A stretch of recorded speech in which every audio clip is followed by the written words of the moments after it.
Hi, my name is Renee, and this is my 2025 birthday vacation vlog. And this is my cat, Adama. This is not going to be your average travel vlog, because to be completely honest with you, this trip was exceptionally bittersweet. And I'm not going to pretend that it was all sunshine and rainbows, because that's not me. Did I have fun and enjoy myself? Absolutely. I'm just giving y'all a heads up that I am including both the good and the bad in this vlog. I'm not holding back. So as my birthday present to myself this year, my partner and I took a trip out to California. I booked this trip in the fall of 2024, back before the LA fires and before I knew what the state of the world was going to be like. And in the weeks leading up to this trip, I wasn't even sure if we would wind up going. Ultimately, I decided to go through with it because it was not only me, but also my partner who I would have to cancel on. And I figured this would probably be one of the last chances we would have to take a trip like this for a while. We stayed in Long Beach, roller skated along Venice Beach, hung out with some amazing friends, went to Disneyland, and more. But that's just the good stuff, because my dumbass didn't think about the fact that shoving an adjustable wrench into my roller skate might look a little suspicious. Luckily, it was under the maximum size for an adjustable wrench on a plane, so once we figured out that's what was getting flagged, we were good to go. With Ben Stein playing the part of the pilot for our first flight, partway through the flight, leave it out for probably an hour or so. We had a layover in Atlanta, then landed at LAX in time to catch a gorgeous sunset on the drive to our hotel in Long Beach. This was the view from our hotel that evening and the following morning. Travel safety tip: never post photos or videos of your hotel or the surrounding area until after you've checked out of the hotel. There was a paved walking path right next to our hotel, so we took a walk to explore a bit, and encountered what appeared to be the Long Beach Fire Department's Technical Rescue Division, practicing rescuing people by using training mannequins placed high up on the palm trees. On the walk back to our hotel, we spotted the first of what we later discovered were several feral cats living nearby. This one was napping under a van in the parking lot. Then we headed out to grab lunch at one of the restaurants our hotel recommended, La Taqueria Brand in Long Beach, where I had esquites, a chicken torta, and a pineapple agua frescas. It was all so good. After lunch, we picked up some groceries for the week, then headed back to our hotel to rest for a bit before heading out to the actual beach part of Long Beach, which is gorgeous, but I definitely wouldn't want to swim in the water there, and not only because it was March. It was really cool seeing people roller skating and rollerblading though, because that's definitely not a common sight in Connecticut. After hanging out at the beach for a little while, we met my friend Emily for dinner at a restaurant called Gaucho Beach right next to where I took these photos. By that time, it was also really dark and really busy, so it wasn't exactly the best time to take photos. Oh well, while I was there, I had a lovely dinner with my partner and my friend, and that's all that matters. The following day, we went into town and visited the Village Hat Shop, because the outside in California is much more outsidier than in Connecticut, and we both needed something to protect our sensitive little Connecticut eyes and heads.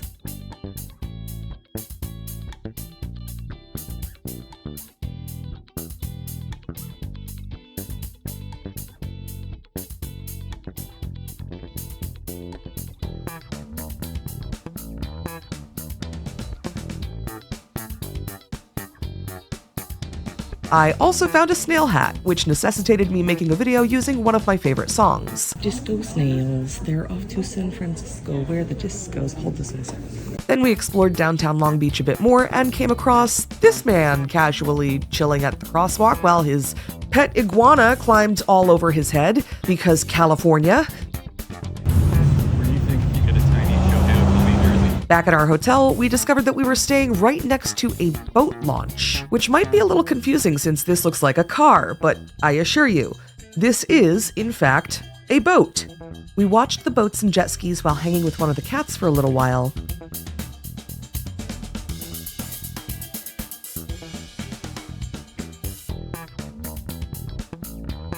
and then took a nice sunset walk down to Hotel Maya, which was the hotel next door to ours, and to see the RMS Queen Mary, which is a retired British ocean liner that now lives in Long Beach permanently. The RMS Queen Mary first launched in 1935 and operated as a cruise ship until its retirement in 1967, with the exception of when it was used to assist with transport during World War II, during which time, specifically on a voyage in 1943, the Queen Mary broke the record for most people aboard one vessel at the same time, transporting 16,683 people. And to this day, that record has not yet been broken. It's been docked in Long Beach since 1967 and is now a hotel, museum, and convention space. We didn't wind up touring the Queen Mary, but we did get to appreciate the beautiful sight of it near our hotel for the week. Emily also told us that they once hosted an event where they showed the movie Titanic, as projected directly onto the side of the Queen Mary itself. I appreciate their sense of humor. After walking back to our hotel, we saw two of the hotel cats eating dinner together, and then began the next morning spending more time with them while they hunted on the rocks by the water. We took a quick late morning skate, saw Carboat Guy again,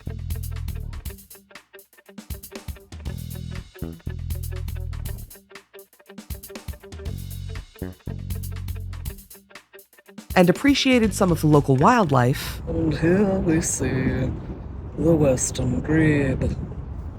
I know this because I googled it. Also, a seagull.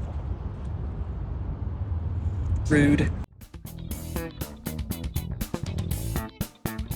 Before heading over to the Aquarium of the Pacific. The Aquarium of the Pacific is a 501c3 nonprofit organization and is AZA accredited. The AZA, or Association of Zoos and Aquariums, which is also a nonprofit organization, is an accreditation program for zoos and aquariums, recognizing those who adhere to strict standards of animal care and conservation. AZA-accredited zoos and aquariums have standards for animal care and are regularly audited for things like animal welfare, veterinary care, qualities of institution staff, and so much more. Basically, the AZA-accredited zoos and aquariums are the ones that are the best for the animals, which is why my partner and I try to only ever go to zoos that are AZA accredited. You can find out more about the Aquarium of the Pacific on their website, but basically what I'm trying to say is this is a really great aquarium that does really great stuff, so we were happy to support them. One of the coolest things about this aquarium for us was that the animals here are all found in and near the Pacific Ocean. So although these diving birds weren't the western grebe that we had been seeing a ton of in the water next to our hotel, they gave us a better idea of what the grebes were actually doing every time they dove underwater.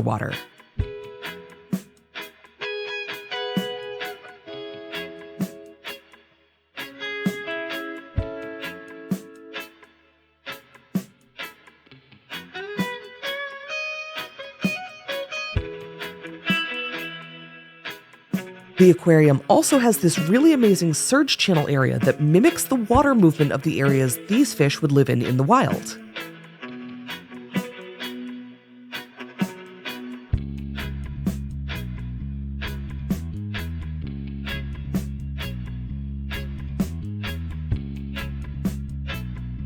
We took a minute to check out the adorable and absolutely gigantic sea otters. Size comparison.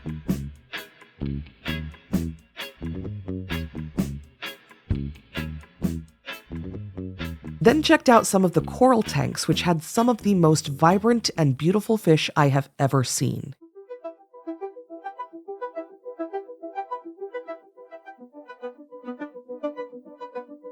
But one of my favorite animals to see at aquariums are jellyfish, because they come in so many different shapes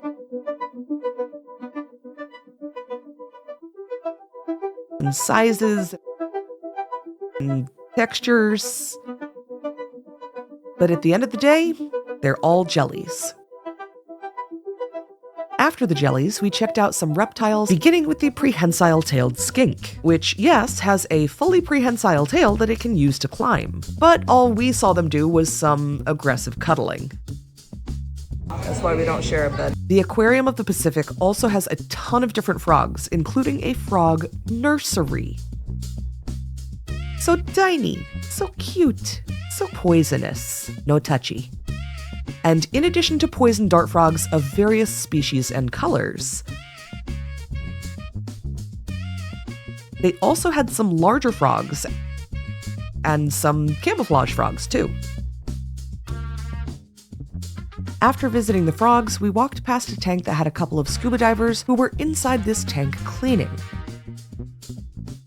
Some of you may remember that in my most recent travel vlog before this one, I took a selfie, and I accidentally managed to make it look like I was staring at a person's butt in the background. Well, I did it again. I need to stop taking photos in portrait mode without realizing what's in the background first. But here's the photo without the portrait effects. I don't know why I took a photo in portrait mode if I knew that I was trying to get something in the background, but I digress. Anyhow, look, pretty fish.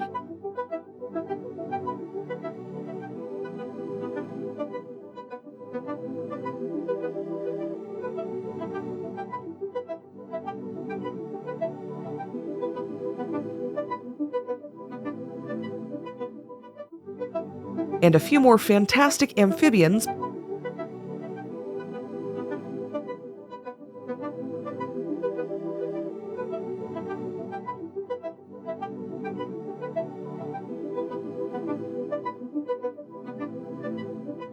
Before we headed to the outdoor part of the aquarium, where we saw seals and sea lions,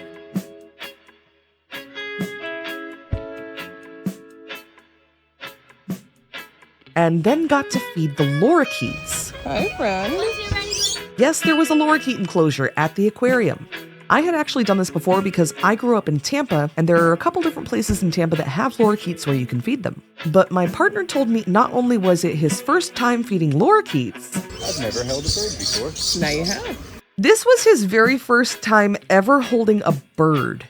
So I'm glad to report that his very first time ever holding a bird was a positive experience. Hi, friend. Hello.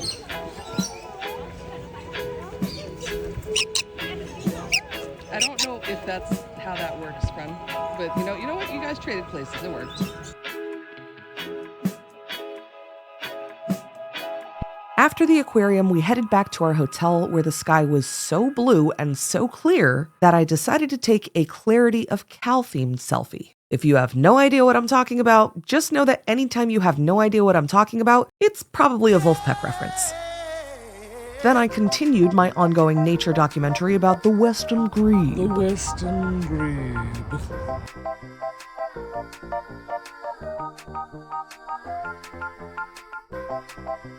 Takeout dinner that evening included my first ever deep-fried Spam musubi, which was honestly really tasty despite the fact that I am not a huge Spam fan. After dinner, we spent some time in the hot tub at the Hotel Maya, who generously let us use the hot tub because the hot tub at our hotel had apparently just been resurfaced and was not heated yet. So it was very nice of them. And the fog that rolled in while we were out there made for some really awesome photos of the Queensway Bridge. The following morning, we rented a car for the day so we could drive up to Venice Beach to skate, but on the way, we made a pit stop at Pigeon's Skate Shop. Why this particular skate shop? Because this is actually the skate shop where I purchased my first pair of roller skates last year via their online shop. The skates I brought on this trip weren't my first pair of skates, but they also came from Pigeons. So I took this full circle portrait of them in front of the shop from whence they came. And then we got the rental car and made our way out to Venice Beach. The Venice Beach Boardwalk is a 2-mile stretch that runs parallel to Venice Beach. It's actually made of concrete and not technically a boardwalk, so it's great for biking and skating. According to the Venice Chamber of Commerce, the Venice Beach Boardwalk is also apparently the second largest tourist attraction in Southern California, after Disneyland, of course, attracting about 10 million visitors in 2015. Along that 2-mile stretch, there's also the Venice Beach Skate Park. So how was skating along the Venice Beach Boardwalk, one of the most iconic beaches in the world? I'm not gonna lie, and I'm not gonna sugarcoat it. It was pretty depressing. And granted, we visited on an overcast 65-degree day in March, but it wasn't the weather that was getting me down. I've only ever been to Venice Beach once before, in 2018, and wow, what a difference 7 years can make. When you look up photos of the Venice Beach Boardwalk, they show you exactly what you'd expect to see. The shops, the palm trees, the sand, and the happy people enjoying all of it. What they don't show you is how poorly maintained the boardwalk is.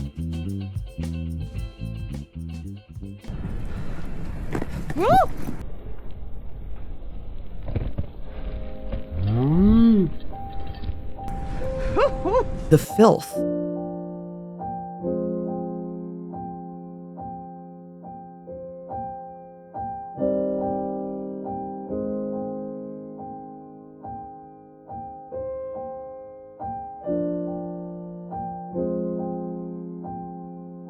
The graffiti on every available surface,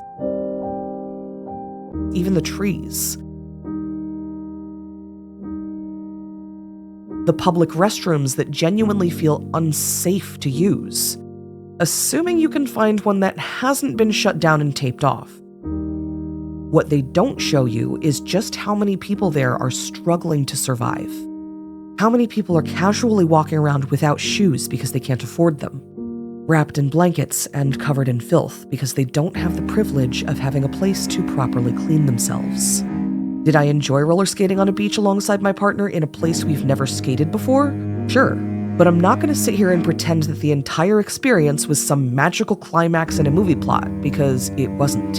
2025 Venice Beach is a snapshot of how overconsumption and tourism, paired with a pandemic, can completely destroy a community. This is real life in America right now. The following day, we drove up to Los Angeles. On the way there, we drove past LAX, where we had originally flown into, and then started seeing barbed wire under all of the road signs to prevent graffiti, I guess. But even barbed wire couldn't prevent some of my favorite graffiti I've ever seen. The reason why we were driving to LA? To visit and have lunch with my friend Sid, who some of y'all might recognize. I didn't get any photos or videos aside from this selfie we took together, but we had a really great time hanging out. Sid and I filmed a video together. You can unscrew the Dryerland filter if something gets stuck in there? Dryerland filter housing, and you should probably unplug it first. And he took us to an awesome diner for lunch afterward. After having lunch with Sid, we drove up to Griffith Observatory to enjoy the view. If you're in the LA area and on a budget, this is one spot that I would highly recommend you check out. It's $10 an hour to park, but once you're parked, you can walk around the entire outside area for free, including climbing the outdoor stairs to go on the top of Griffith Observatory. It's high enough up that as long as it's not an overly smoggy day, you can get pretty fantastic views of downtown LA, central LA, Hollywood, and even the Hollywood sign.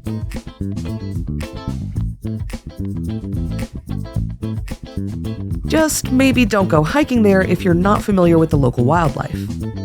Then on our drive back to Long Beach, our GPS rerouted us around the traffic on the highway. The way I see it, I figure I've got two options when making this vlog. I can either not include footage like this and pretend it doesn't exist, or I can include it because this is reality, and because pretending it doesn't exist doesn't make it go away. I chose the latter. Again, this is America. Which was a stark contrast to driving around Long Beach, where some of the roads were already set up ahead of the Long Beach Grand Prix, which happened a couple of weeks after we were there. And then it was my birthday.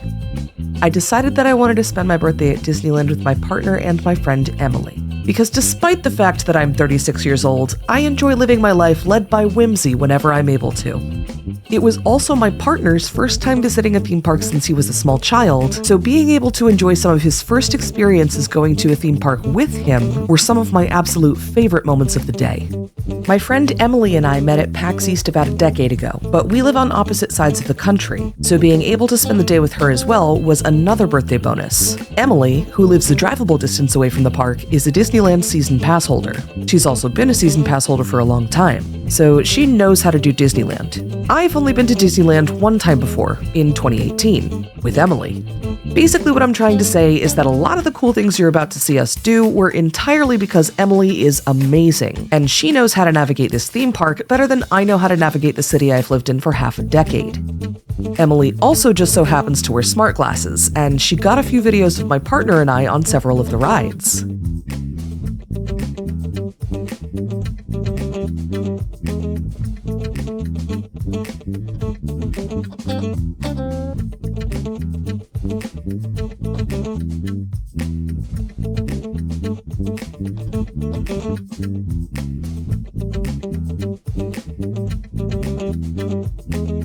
We're not meet and greet the characters kind of people, but we did walk past a few of them throughout the day, which was fun to see. Galaxy's Edge, which is the formal name of the Star Wars area, was my absolute favorite. This part of the park opened a year after the only time I had ever visited, so it was entirely new to me. I love how everything, even the shops, are themed as though you're on an entirely different planet within the Star Wars universe. Emily brought us to Docking Bay 7 Food and Cargo, where we ordered the viral cold brew black calf, which was super tasty. And yes, those are Cocoa Puffs. Oh, and did I mention that Emily got us all the extra passes required for Rise of the Resistance as a birthday present for me? Yeah, so Emily is amazing. Shout out to Emily, I love her very much.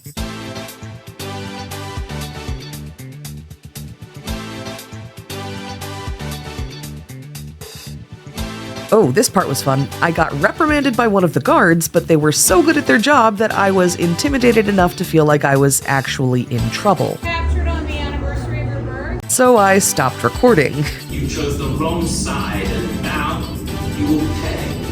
You have what I want. Rise of the Resistance was easily my absolute favorite theme park ride I've ever been on. Wait, and those are the prisoners. I will find an alternate route. These two. I've since learned that we apparently also had one of the better experiences on it, because this ride has so many moving parts that the mechanical elements of it aren't always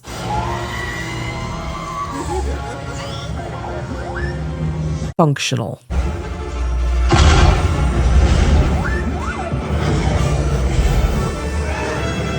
Then I will destroy you and the resistance.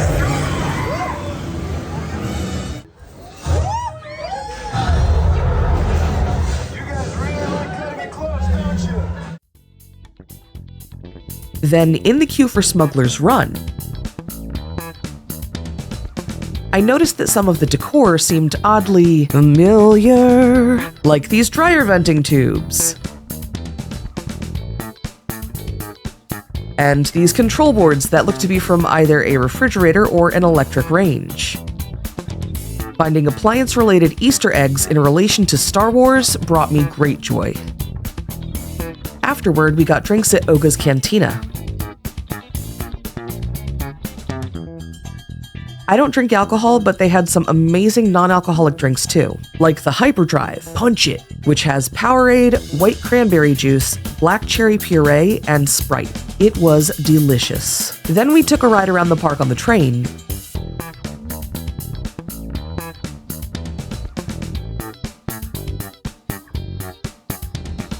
Spotted some of the famous Disneyland ducks.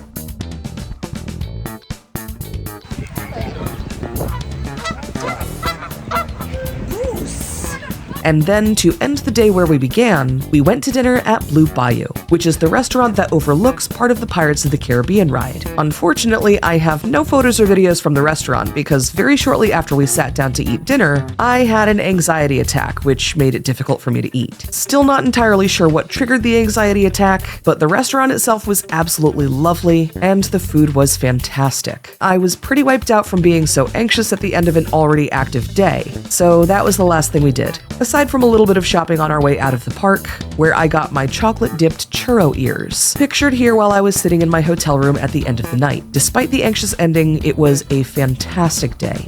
The following day was much more bittersweet.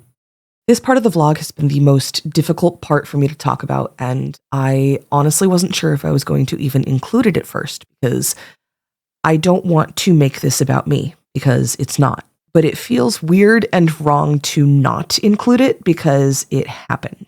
The day after my birthday, which was 2 days after I had seen him, Sydney told the world that he had been diagnosed with stomach cancer. I found this out when I saw the video that he had posted about it, and I texted him immediately because holy shit, I had just seen him 2 days earlier. Now, I'm not going to sit here and pretend like Sydney and I are besties and we talk every single day, because we aren't and we don't. But he's still my friend, regardless of how often we talk or how close we are. And hearing this news right after I had just seen him, and I was also still in the same state as him, hit me like a ton of bricks. In the moment, though, I knew that I had to compartmentalize all of it in order to keep it together for the rest of the trip. So I did. Until pretty much immediately after I got home 2 days later, when I felt like I could finally process all of that news. And oh boy, did I process. But I'd be lying if I said that hearing about Sydney's cancer didn't affect me. And not talking about that day feels like pretending that it didn't happen, which just doesn't feel right, especially since Sydney has been so outspoken about his own experience. I also talked to him about it before including this part in the vlog. You can go watch his content if you want to know more about it, but that's the last I'm going to say about it here. But so yeah, that was a thing that happened. Being a person who uses comedy as a coping tool, I then took a walk outside and continued my DIY documentary on the Western Grebe. And here we see the Western Grebe. This is a diving bird. It is currently looking for prey under the water, and it has gone to dive towards its prey. And now we wait. For the grebe will sometimes stay under the water for up to 60 seconds. I don't actually know that for a fact. I have just timed it at least 40 seconds. And I have no idea where it will come back up, which is why I am zooming out. Still waiting. Oh, there he is. And this is the Western Grebe. Because this was our last full day in California, and because I needed a distraction, we took a walk over the bridge from our hotel into the shopping area of downtown Long Beach to find souvenirs, Love me some good coins. and to have lunch, where we spotted some more wildlife. The Western Grebe is not the subject of this video. I have no idea what kind of bird this is, but I want you to see how it dives, because it's hilarious. And now we wait for the mystery bird to surface. The grebe has also gone under the water.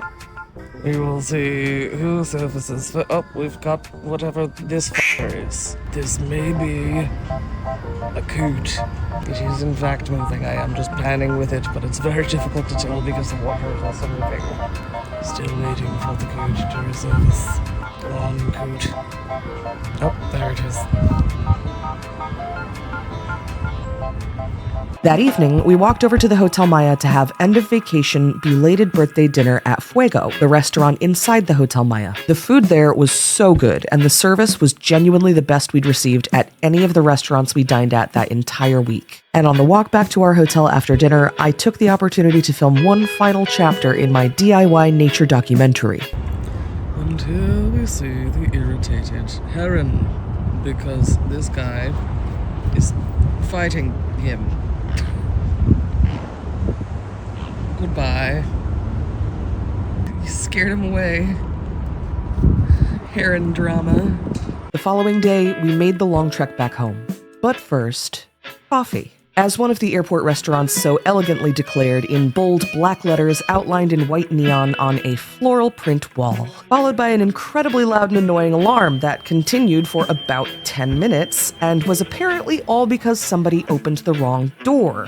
Gotta love LAX for always doing their part to make sure you're ready for your vacation to end and are looking forward to going home. So yeah, if you're wondering why it is that it took me so long to get this vlog out, hopefully now you have a better idea of why. Even sitting here and recording voiceover for this and recording the extra little video snippets, it's been a little bit challenging to go through this and to revisit and rethink about some of the events that happened during the week that we were there. I went into this trip knowing that it was probably going to be one of the last trips like this that I would be able to take for a while. And I do not regret going on that trip. Moments of it were just a lot to handle, especially in the middle of doing a giant cross-country vacation. But you know what? I also had some of the most amazing experiences. I got to spend time with some of the most incredible people, and despite the fact that it was not a perfect vacation, I think it was very much the vacation that I needed.